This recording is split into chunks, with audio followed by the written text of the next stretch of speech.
Okay, I'm going to mention a couple of other bits of linkage language, bits of language, and you may want to bring some more up. I quite like the idea of linkage language, where you link two things together with something like the word and, because I have a view that the brain likes linking things together. And it sometimes links things together that may, in logic, have no links at all.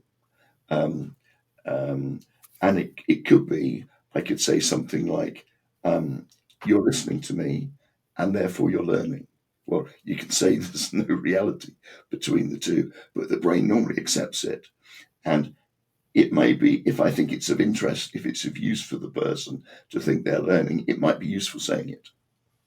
But it's this concept that you can link all sorts of things together in your language, and the brain may accept things that have no logical connection, but it still may be useful for somebody to be able to link them together. How would you describe linkage language? They link things together, and you can use time. Oh, yeah. So I could say, as you go to this meeting, think about, what it is you want to accomplish here in the meeting for our department. I mean, so I'm going to link that in there like that. And by the way, you can link forever if you really wanted to. In some cases, in using altered state language, I'll refer to it as, some sentences don't end. They don't end for a long time.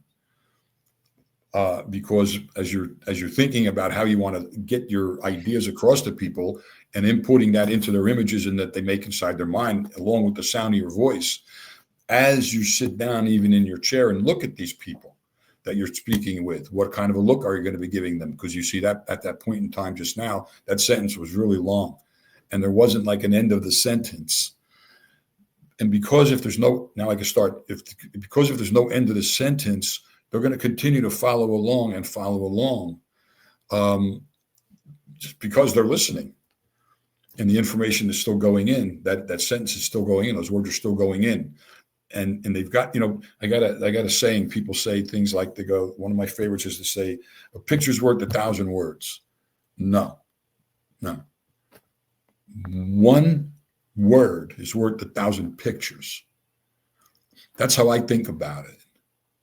So, and when I teach people these things, I say, choose your words carefully, because while you might think a picture's worth 1,000 words, the fact is, the one picture is really worth, the one word is worth 1,000 pictures. Because if I said one word, you're going to make all these different images depending on how I say the word. Now, if that's just one word and we link it to another set of words and another set of words and another set of words, you're going to be doing all kinds of things inside your brain. So the other idea about hypnosis, to me, or altered states, if you would, is that, to me, one of the ways I look at the definition of it is, whose trance state are you in? Whose are you in, and when, and how did you get there? So unless you're the driver, and you're the receiver instead of the driver, let's say, then how did you get into that state? It's all happened to us at one point or another, where we kind of drifted off somehow with someone, speaking to us. And next thing we know is we're maybe we're buying something we didn't intend on buying. I'm not suggesting that that's one way to do it, but the fact is, that's what happens. That's exactly what happens. So how can I influence you, as an example?